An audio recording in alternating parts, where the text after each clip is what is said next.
As I've gotten older, I've realized that life keeps presenting me with different changes.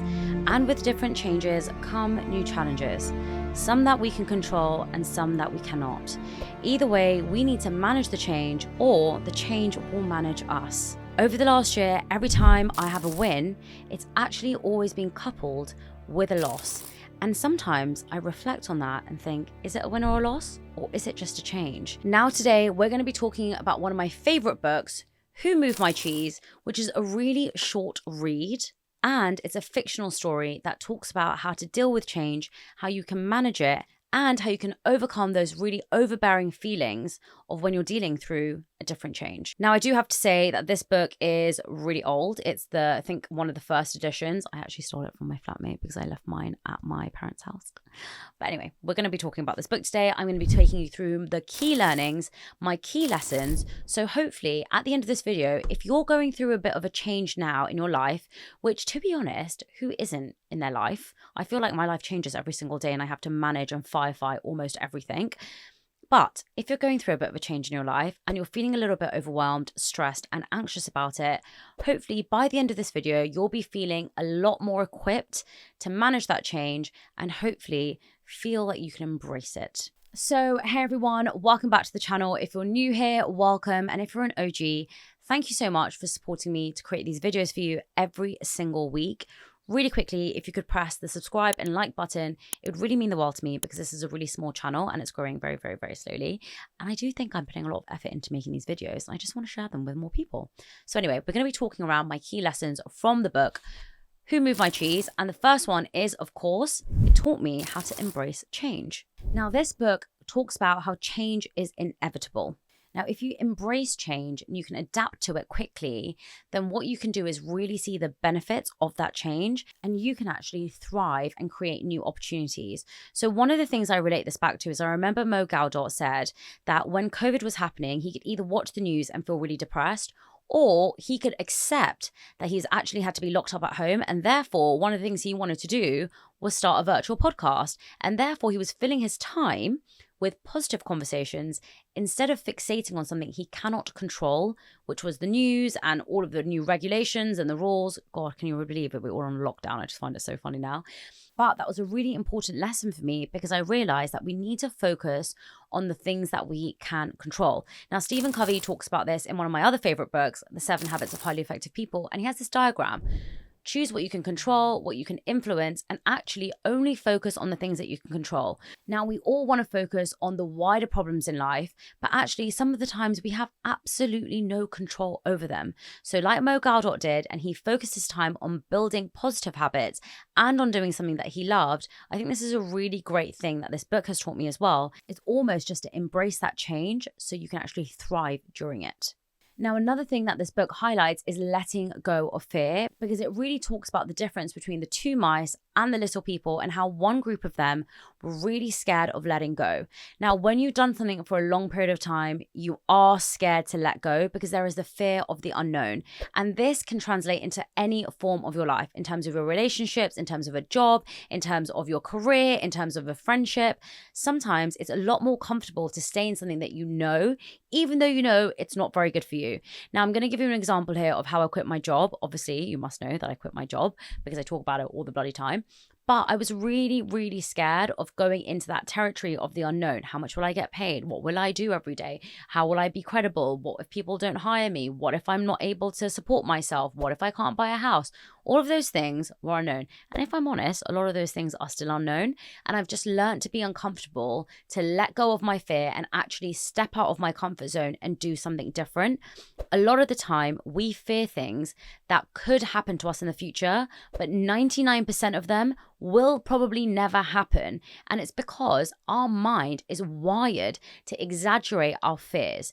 And so it's really important here to just remember that everything you're thinking that could happen probably won't happen. And your brain can actually choose to imagine a state where you're thriving or a state where you're failing. So both of those things are in your imagination. If I dream and manifest myself to be the #1 podcaster, that is a vision in my mind. And if I dream and manifest and if I think about when I'm scared, about how I'm going to fail and how I'm never going to be able to support myself and all the worries, that's also in my imagination. So if I'm going to imagine something, why don't I just choose the positive thing? And here, the book really emphasizes that when you let go of your fear and you take risks, you never know what opportunities are going to come your way. And really, truly, that's what I did with my podcast. I never planned to have a performance planner. I never planned to coach people. I never planned to do corporate workshops. And I never, ever planned to make a full-time living from doing this.